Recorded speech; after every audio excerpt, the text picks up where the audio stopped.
प्रयास में ही आसमान पे पहुंच जाता है, और एक आदमी जिंदगी भर संघर्ष ही करता रहता है, संघर्ष ही करता रहता है, संघर्ष ही करता रहता है। तो यहां पर देखिए सबसे बड़ा जो फर्क होता है वो आदमी क्या सोचता है। मैं बहुत बार आपको कह चुका हूं, हाँ, आज जो भी है ना बेटा, जिस लेवल पे आप प्री पीजी में हैं, तैयारी कर रहे हैं, बीएससी कर चुके हैं, या एमएससी में पढ़ रहे हैं इस समय, या पीएचडी कर रहे हैं, या 12वीं क्लास के एग्जाम दे चुके हैं, ये आपकी पिछली सोच का परिणाम है। आज तक आपने सोचा है इसके बारे में, मुझे ये करना है, मुझे 12वीं क्लास में जाना है, मुझे बीएससी एजी में जाना है, मुझे एमएससी में जाना है, मुझे नीट करना है, मुझे एमबीबीएस करना है। तो आज जो भी है वो आपका पिछला आज तक का जो सोच है वो आपको यहाँ लेके आया है। लेकिन सोच भी इजी नहीं होनी चाहिए बेटा, यूं नहीं भाई थोड़ा सा हल्का सा हवा आई और सोच बदल गई, डग डग डग डग हिलने लग गई, वो नहीं, वो लोग आगे नहीं जाते, वो नहीं जाते, क्योंकि आदमी फैसला करता किसी काम को करने का। 1000 बार लोग भी आएंगे, 1000 बार तूफान भी आएंगे, 1000 बार आंधियां भी आएंगी, लेकिन जो हिलते नहीं है ना, अपने फैसले को बदलते नहीं है, वो ही कामयाब होते हैं। बहुत बार हुआ, यहाँ कई बार हुआ है, लोग ऐसे डिसीजन ले लिया मुझे ये करना है, अब उसके बाद में लोग तेरे बाप से नहीं होगा, बोला भाई कोई नहीं मैं करूंगा, बाप से तो मुझे ही पता है उन्होंने नहीं कर पाए, वो नहीं पढ़ पाए, वो अच्छा नहीं कर पाए, बोला तेरी 7 पीढ़ी से नहीं होगा, हाँ आई नो मेरी 7 पीढ़ी से नहीं हुआ, लेकिन होगा, अब देखना होगा। कुछ लोग ऐसे होते हैं, उनको तो जैसे कहते हैं ना कोई, भाई ये तू नहीं कर पाएगा, अच्छा मैं नहीं कर पाऊंगा, है ना, जैसे मतलब होता है बेटा ऐसे। जैसे एक बार एक मैंने ना, मेरा फेसबुक पेज है doctor Ramesh Yadav motivational speaker live, इस तरह से है, कभी आप पेज पे वहाँ पे 15,000 फॉलोवर्स है, लेकिन हालांकि मैं उसको अपडेट नहीं करता हूँ, टाइम नहीं मिलता, पिछले 2 साल से कुछ भी नहीं डाला। लेकिन वहाँ एक स्टोरी डली हुई है, एक स्टोरी है जो मध्य प्रदेश की है। एक महिला होती है बेटा, होता क्या, वहाँ एक अखाड़ा होता है, दंगल चल रहा होता है, तो दंगल में ना बहुत पहलवान वहाँ आते हैं, काफी सारे पहलवान, और वो पहलवान जो है ना आपस में एक दूसरे को हरा के फाइनली जो जीत जाता है ना, वो वहां पर चिल्ला रहा होता है, ये मैं जीत गया हूं, कोई है जो मुझसे लड़ सकता है, कोई माई का लाल है जिसने उसकी माँ का दूध पिया हो, आ जाए यहाँ, कोई है, यूं चिल्ला रहा था। तो अब पब्लिक थी, बोला ठीक है सारों को हरा दिया तो चैंपियन तो है ही, लेकिन एक्चुअली क्या कुछ ज्यादा ही बोल गया, भाई कोई है क्या यार, सबने जो है ना, सारे ही वो ऐसे है क्या यार, सभी ने माँ का दूध नहीं पिया क्या, सारे मरे पड़े हैं क्या, सारे जो है ना नपुंसक है क्या, ऐसे ऐसे गंदे गंदे वर्ड बोल गया। अब वहां पर भाई साहब एक महिला बैठी थी जिसके हस्बैंड बीमार थे, भयंकर बीमार थे, वो महिला वहां बैठी थी। अब वो आप पढ़ना रियल स्टोरी जो दैनिक भास्कर में छपी थी बेटा, तो वो महिला वहां बैठी थी, कुछ ज्यादा वो पहलवान बोल गया, तो उसने कहा अब तो कुछ नहीं, उसको पैसे की भी जरूरत थी, इनाम भी बड़ा था, तो अभी अपने हस्बैंड का इलाज कराने के लिए पैसों की भी जरूरत थी। तो उस महिला ने अपने कपड़े जो है ना पूरे टांग टूंग के और भाई साहब वहां चली गई, बोला हो जाएगा जो देखा जाएगा, हारे तो पड़े, वैसे पहलवान इतना मोटा, इससे क्या जीत पाएंगे। लेकिन उसने कहा जीतूंगी मैं, उसके दिमाग में था, लोग तो यूं मजाक करते क्या कर रही है, ये महिला है कैसे लड़ पाएगी, ये तो वैसे ही, क्योंकि आज भी हमारे दिमाग बैठा हुआ है कि बच्ची कमजोर होती है, कमजोर नहीं होती बेटा। जो लगता है कि बच्ची कमजोर होती है, वो कभी लैला अली की स्टोरी पढ़ लेना। कितने बच्चे जानते हैं लैला अली के बारे में? लैला अली कितने बच्चे जानते हैं बेटा, एक बार बोलते मुझे लैला अली के बारे में। हम जानते हैं, अगर आप कभी लगे कि बच्चियां कमजोर होती है तो लैला अली अभी सर्च करना जाके। पैरामेडिकल मोनिका कह रही है कल्पेश भैया क्लास होते ही शेयर कर देते हैं, हमारे हॉस्पिटल में लास्ट का मोटिवेशन सब सुनते हैं, धन्यवाद। तो लैला अली जी जो है ना, लैला अली के बारे में पढ़ना बेटा। The great boxer Mohammad Ali from America, उनकी बेटी है बेटा, इतनी स्ट्रॉन्ग पंच मारती है कि अगर कोई एक आम आदमी को पंच लगा दे ना बेटा, तो साथ में उसकी गाल की चमड़ी आ जाएगी ऐसी। जिनको लगता है कि बच्चियां कमजोर होती है, सुन लेना अच्छी तरह से, बच्चियां कभी कमजोर नहीं होती बेटा।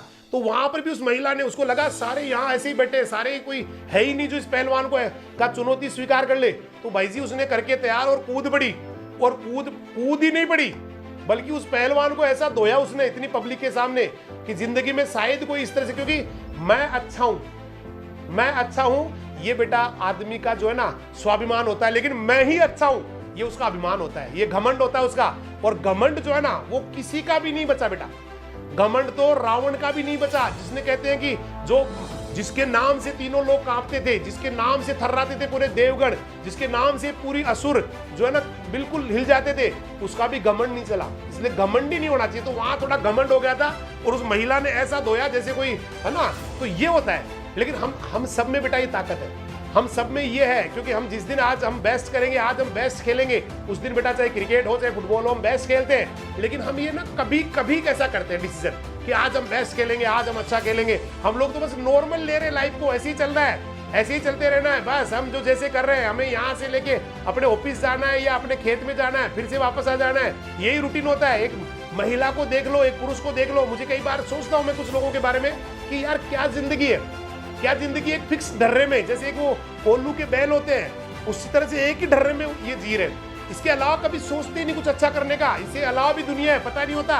मतलब एक अलग ही उनका एक क्राइटेरिया हो गया, बस इसी में सोचना है, इसके बाहर नहीं जाना है। सही बता रहा हूँ। आप जैसे जो है ना, मैं माफी चाहूंगा किसी को बुरा लगे, जैसे कभी आपने किसी को ये गाड़ियां चलाते देखा होगा, कार वगैरह, बस वगैरह, तो इनकी यूनियन होती है और इनको लगता है इनका धंधा दुनिया का सबसे अच्छा धंधा है। इनकी अलग ही दुनिया होती है, ऐसे बात करते जैसे पता नहीं कैसे कर रहे हैं, बाकी दुनिया को समझते हैं बेवकूफ है।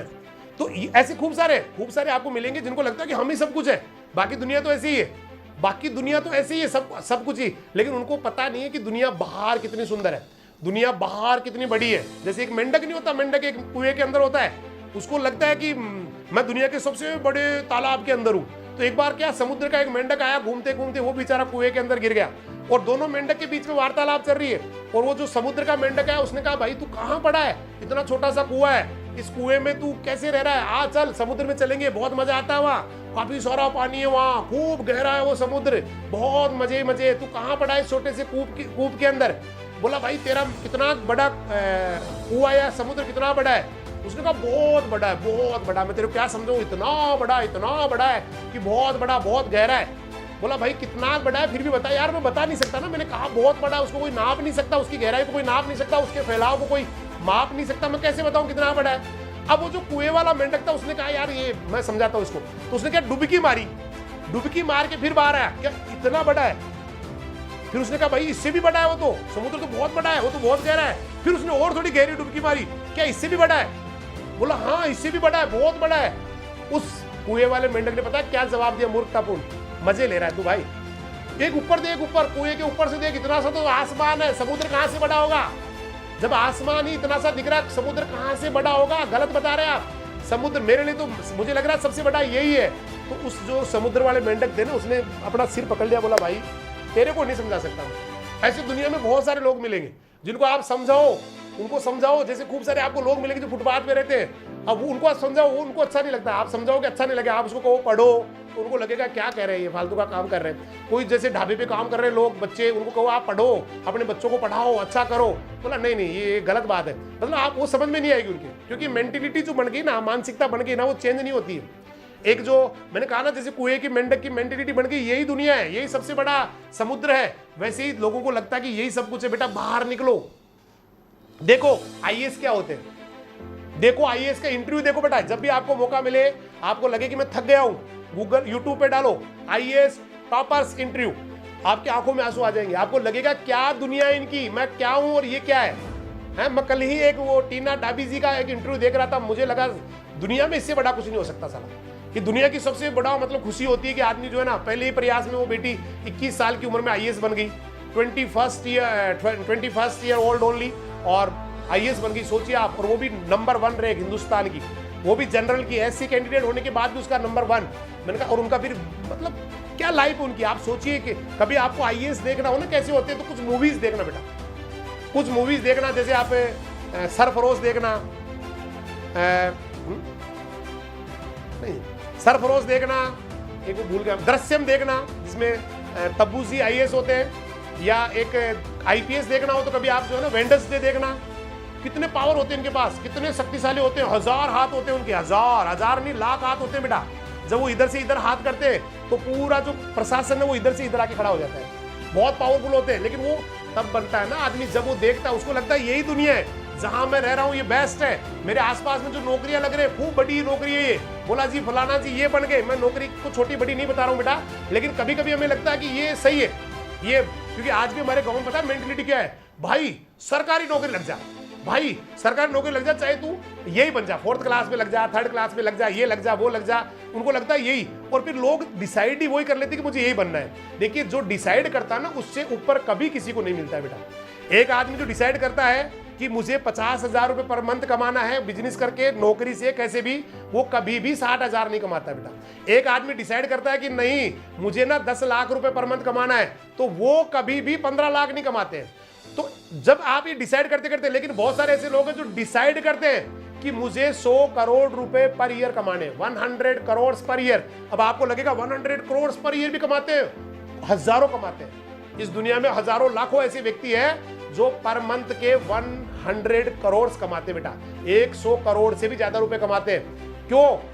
उनका जो है ना, उनका सोच, क्योंकि बहुत सारे, आपको यूं नहीं भाई सारे कोई इनको विरासत में मिली हुई है। धीरू भाई अंबानी कभी उनको विरासत में कुछ नहीं मिला बेटा, एक पेट्रोल पंप पे काम करते थे लेकिन सटक गया दिमाग, करूंगा मैं, और आज बेटा वो हिंदुस्तान ही नहीं वर्ल्ड के जाने माने जो है ना रिचेस्ट पर्सन में से है। तो मैं रिचेस्ट का मतलब आपको ये नहीं कह रहा हूं कि आप पैसा कमाना चाहिए, मतलब कोई तो सफलता का पैमाना, किसी के लिए पैसा भी सफलता होती है बेटा, किसी के लिए, मैंने कई बार आपको समझाया, किसी के लिए पैसा सफलता है, किसी के लिए जो है ना फेम, मतलब यश की प्राप्ति, पहचान, उनका जो है ना ये सेलिब्रिटी बन जाना, ये उनकी सफलता होती है।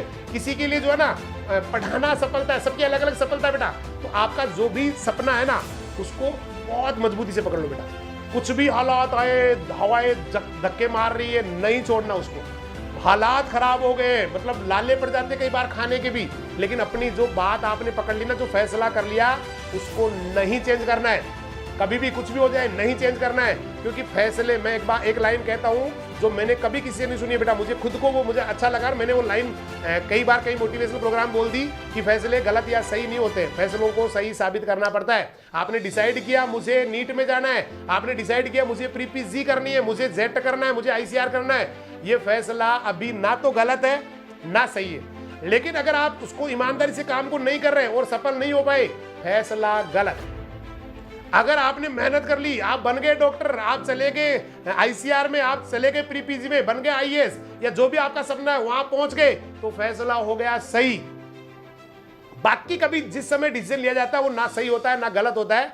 इसलिए बेटा कुछ भी आ जाए, कितना ही बड़ा तूफान, आपको नहीं हिलाना चाहिए, आपको बिल्कुल भी नहीं हिलाना। आपको अपने पद से तनिक भी, मैं कह रहा हूं 1000 आदमी आके आपको धक्का मारे तो भी आप अपनी जगह से नहीं हिलेंगे, क्योंकि फैसला कर लिया आपने, और ये फैसला मैं सही साबित करके ही छोड़ूंगा।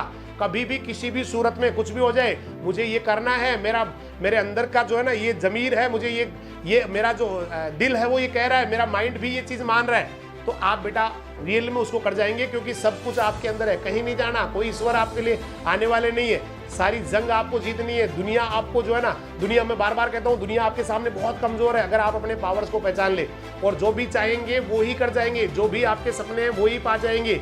लेकिन बेटा फिर मैं कह रहा हूँ, फैसला मत बदलना, ले लिया तो ले लिया, पहले सोचना था लेने से पहले।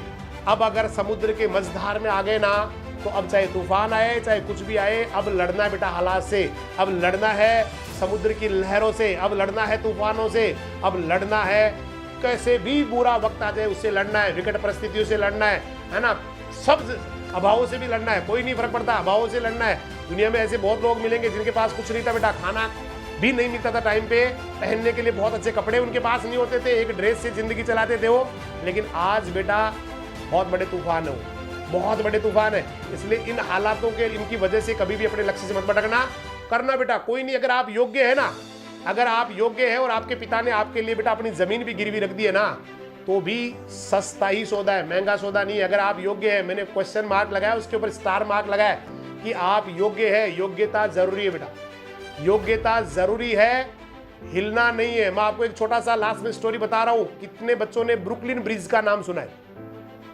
ब्रुकलिन ब्रिज, काफी सारे स्टूडेंट्स ने ब्रुकलिन ब्रिज का नाम सुना होगा। अमेरिका में न्यूयॉर्क को एक 3 माइल आइलैंड बेटा, 3 माइल आइलैंड और न्यूयॉर्क, यहां इन दोनों के बीच में एक पुल बना हुआ है जो 1860 में शुरू हुआ था, 1859 या 1860 में हुआ था एग्जैक्टली, और 1893-94 में वो बना था, ऐसा कुछ था, 10, 12, 13 साल लगे थे, थोड़ा ईयर हो सकता है ऊपर नीचे हो, सॉरी बोलूंगा मैं आपको क्योंकि काफी टाइम पहले मैंने इसके बारे में पढ़ा था। तो वो एक पागल का बनाया बेटा, एक पागल थे जो जिनके दिमाग में था मुझे अच्छा करना है, मुझे जो है ना यहाँ पुल बनाना, इंजीनियर थे वो। आप सोचिए कितना बुरा किसी आदमी के साथ हो सकता है। तो एक इंजीनियर जिनके दिमाग में आ गया मुझे पुल बनाना है। अब समुद्र में पुल बनाने की बातें उस जमाने में एक कल्पना हुआ करती थी बेटा, उस जमाने में केवल एक लोगों के लिए आश्चर्य वाली या यूं कहे कि बेवकूफी भरी बात होती थी। तो उन्होंने कहा मुझे पुल बनाना है न्यूयॉर्क एंड 3 माइल आइलैंड के बीच में। तो अब सबको जब उन्होंने कहा, किसी को कहा जी पुल बनाऊंगा 3 किलोमीटर या 2 किलोमीटर जितना भी समुद्र है वहां पर पुल बनाऊंगा, ताकि लोग 3 माइल आइलैंड से न्यूयॉर्क आ जाए आराम से, न्यूयॉर्क से 3 माइल आइलैंड चले जाए। तो अब जब ये उस समय बेतुकी बात थी, बेतुकी बात होती है बेटा, किसी भी काम को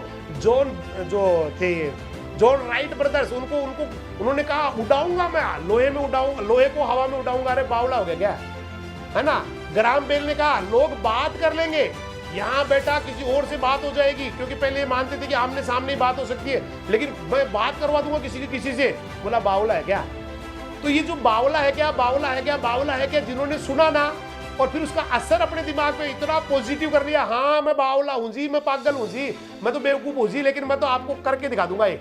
और वो लोग बेटा आज कर गए। तो 3 माइल आइलैंड और न्यूयॉर्क के बीच में समुद्र था और वहां पर पुल बनाने की कल्पना एक व्यक्ति ने की। लोगों ने, दुनिया ने मजाक उड़ाई, बार बार निवेदन किया भाई साहब छोड़ दीजिए इसको, ये आपके बस की बात नहीं है, ये हो नहीं सकता। उन्होंने कहा भाई करेंगे ना। पूरी दुनिया उसके फैसले के खिलाफ थी, केवल एक व्यक्ति था जो उसके फैसले का समर्थन कर रहा था, और वो उनका बेटा था वाशिंगटन। उन्होंने कहा बापू हो जाएगा ना। वो भी इंजीनियर थे, बेटा भी इंजीनियर था, बापू भी इंजीनियर थे, और दोनों ने कुछ इंजीनियर्स की भर्ती की, कुछ कारीगरों को भर्ती किया, मतलब मेसन्स वगैरह लिए, लेबर ली और काम चालू कर दिया। काम चालू कर दिया। लोगों ने फिर कहा बेवकूफ है क्या, ऐसा हो नहीं सकता। बोला भाई शुरू कर दिया ना, अब तो करेंगे, अभी तो फैसला ले लिया ना, तो उसको साबित करके दिखाएंगे। अब ऐसे ही करते रहते कुछ दिनों बाद में एक बहुत बड़ी घटना होती है। एक ऊपर से कोई एक एक्सीडेंट हो जाता है, ऊपर से कोई चीज गिरती है और सीधे जिन्होंने मैं पुल बनाऊंगा उनके सिर पे वहां लगती है, और वो वहीं के वहीं ऑन द स्पॉट ही खत्म हो जाते हैं। अब लोगों ने कहा, हमने तो पहले कहा था क्यों बेवकूफी भरा काम कर रहे हो, दुनिया नहीं चाहती, प्रकृति नहीं चाहती कि आप ऐसा काम करें। ये प्रकृति को चैलेंज था। और देखिए आपके फादर वाशिंगटन को आके बोल रहे हैं, देखिए आपके फादर डेथ हो गया उनका, अभी भी आप समझ जाइए, छोड़ दीजिए इस काम को। तो उन्होंने कहा, अब उनका जो भी वहाँ का जो टाइम होता है उसके हिसाब से क्रियाक्रम किए, और उसके बेटे ने कहा नहीं। बापू ने कहा पुल बनेगा तो बनेगा, और उन्होंने फिर से काम चालू कर दिया बेटा, फिर से काम चला दिया। थोड़े दिन चला ही था काम, उसके बाद फिर से एक बड़ी घटना हो गई, एक दुर्घटना फिर से हो गई। फिर से उनको एक चोट उसके बेटे वाशिंगटन को लगी और पूरे बॉडी में लकवा मार गया। केवल थोड़ी सी अंगुलियां हिलती थी, आंखें हिलती थी, बाकी पूरा बॉडी ही पैरालाइज्ड हो गया। ना चलना, ना किसी से बात करना, ना हिलना, ना डुलना, ना घूमना, सब बंद। लोगों ने फिर कहा देखिए हमने तो पहले ही कहा था। बोला नहीं हो पाएगा ये काम। उस हालत खराब। सोचिए आप व्हील चेयर पे बैठ गए, लोगों ने कहा हमने पहले कहा था, क्यों बेवकूफ भरा काम कर रहे हो। क्योंकि लोगों को तो मौके चाहिए बेटा, लोग तो केवल आपका एक हल्का सा ना, हल्की सी गलती का इंतजार कर रहे हैं। मेरी बात ध्यान सुनना बेटा, इसको लिखना है इस लाइन को। लोग आपकी हल्की सी गलती का इंतजार कर रहे हैं। जिस दिन आपने वो गलती कर दी ना, लोग आपका जीना हराम कर देंगे, लोग आप पर हावी हो जाएंगे, और मुझे लगता है कि लोग आपको जो है ना भयंकर परेशान कर देंगे जिंदगी में। इसलिए छोटी सी गलती करनी नहीं है बेटा, छोटी भी गलती करनी नहीं है। अब थोड़े दिन होते हैं, थोड़ा सा जैसे उन्होंने अंगुलियां केवल हिलती, थोड़ी सी आंखें हिलती, बाकी पूरा बॉडी पैरालाइज्ड, व्हील चेयर पे बैठे हैं। सोचिए कितना पागलपन था उस आदमी में। उसने अपनी पत्नी को अंगुली के इशारे से बात करने की, क्योंकि आवश्यकता आविष्कार की जन्नी होती है, तो अंगुलियां हिला हिला के, केवल आंखें हिला हिला के अपनी पत्नी से वो समझाने लगे थे कि वो क्या कहना चाह रहे हैं, क्या कहना चाह रहे हैं। जब भी कोई बात कहनी होती, अंगुलियां हिलाते, केवल पलके हिलाते, और उनकी पत्नी को समझ में आ जाती कि मेरे हस्बैंड मुझसे क्या कहना चाहते हैं। और आप बिलीव नहीं करेंगे, उस पागल ने एक दिन पता क्या कहा, उसने अंगुलियां हिला के अपनी पत्नी से कहा काम चालू करवा दे। सोचिए, जिसका फादर मर गया, डेथ हो गया, एक्सीडेंट हो गया, खुद को लकवा मारा, शरीर पे पूरे पे बॉडी हिल नहीं पा रही है, आंखों की पलकें हिल रही है, केवल अंगुलियां हिल रही है, वो बेजान सा शरीर, मरा हुआ सा शरीर, और वहां से एक निर्देश मिलता है उस पत्नी को, काम चालू करवा दो। सोचिए कितना पागलपन था, कितना जुनून था। पत्नी ने सारे कारीगरों को वापस, जो भी थे मेसन्स वगैरह, इंजीनियर्स वगैरह, उनको सबको फोन किया। हस्बैंड ने कहा काम चालू करवा दो। फिर से काम चालू हो गया, और 1893 का वो दिन आ गया बेटा। 1893 या 1874 ऐसा कुछ है डेट। एक दिन वो आया जब ब्रुकलिन ब्रिज तैयार हो गया, ब्रुकलिन ब्रिज तैयार हो गया, ब्रुकलिन ब्रिज तैयार हो गया। अभी जैसे ही प्रोग्राम खत्म हो बेटा, सारे बच्चे गूगल पे जाएंगे और वहां पर लिखेंगे Brooklyn bridge, BROOKLINE, Brooklyn bridge, BRIDGE, और सर्च करेंगे उस पुल को, और एक बार उसको सैल्यूट मारेंगे, सैल्यूट मारेंगे उस पुल को, उस पुल के बनाने वाले को, क्योंकि दुनिया ने असंभव कहा था उसको, हो नहीं सकता। लेकिन कहा फैसला नहीं बदलूंगा, फैसला ले लिया मैंने। मैं आप आज का टॉपिक मेरा यही था, बदलना नहीं है फैसले को। हल्की फुल्की आंधी में बदलने वाले लोग कभी कामयाब नहीं होते बेटा। हल्की फुल्की हवा में रास्ता बदलने वाले कभी कामयाब नहीं होते। लेकिन जो लेके बैठ जाते हैं ना, जो जिद्द आ जाती है, जिसको जिद्दी बन जाता है, पागल हो जाता है अपने काम के प्रति, उसको लगता है सारी दुनिया कुछ भी कर ले, मैं ये काम करके दिखाऊंगा, वो लोग बेटा जिंदगी में कामयाब हो जाते हैं। तो सब कुछ आपके अंदर है, किसी चमत्कार की उम्मीद मत करना। चमत्कार होते हैं इस दुनिया में, लेकिन अपने आप नहीं होते बेटा, करने पड़ते हैं। तो चमत्कार आपको करने हैं, अच्छा करते रहो। फैसला ले लिया तो उसको बदलना नहीं है। जिंदगी में आगे बढ़ते रहो, हमेशा पॉजिटिव सृजनात्मक करते रहो, क्रिएटिविटी। मैंने कहा आज एक चीज और सिखाई आपको, नेगेटिव कभी नहीं बनना बेटा लाइफ में। भले ही आप न्यूट्रल हो जाओ या फिर क्रिएटिव हो जाओ, लाइफ में होना चाहिए क्रिएटिव। लेकिन मान लो किसी को नहीं बनना क्रिएटिव, तो वो न्यूट्रल हो जाए, लेकिन नेगेटिव नहीं बेटा। किसी के बारे में गलत नहीं सोचना है, किसी के बारे में गलत बात नहीं करनी है, किसी के बारे में चाहे कोई कितना शत्रु हो, कितना ही आपको जो है ना शत्रुता आपसे पाले, कभी उसके बारे में गलत विचार नहीं रखने हैं। हमेशा आगे बढ़ते रहना है। जो लोग फेसबुक पे जुड़े हैं उनसे निवेदन करूंगा वो यूट्यूब पर आ जाए। यूट्यूब पे जिन्होंने चैनल को सब्सक्राइब किया वो नहीं किया है, राजधानी एजुकेशन ग्रुप पचकोड़िया को सब्सक्राइब कर ले और जुड़े रहे हमारे पास। डेली हम ऐसी बातें करते हैं लास्ट वाले टाइम पर, और अच्छा करते रहे बेटा, जिंदगी में अच्छा करते रहे, क्योंकि आप अच्छा करने के लिए आए। उस परमपिता ने जब आपको बनाया है तो दिमाग में एक चीज रही है उनके, बना रहा हूं दुनिया की सबसे बेस्ट क्रिएशन। आपके लिए उनके दिमाग में विचार है, बना रहा हूं दुनिया का सबसे बेस्ट क्रिएशन, धरती पे जाएगा, सफलता, अमन, चैन, प्यार दुनिया में फैलाएगा और आदर्श बनेगा, दुनिया के लिए सफल व्यक्ति बन के दिखाएगा। इसी सोच के साथ आपको दुनिया में भेजा गया है। तो उस परमपिता की बात को, अपने माता पिता की बात को, अपने गुरुजनों की बात को बेटा रख लीजिए। अच्छा करते रहिए, आगे बढ़ते रहिए। कल फिर से मिलने वाले हैं। धन्यवाद। जय हिंद, जय राजधानी, नमस्कार, सत श्री अकाल, सब्बा खैर, अल्लाह हाफिज, खुदा हाफिज, राम राम।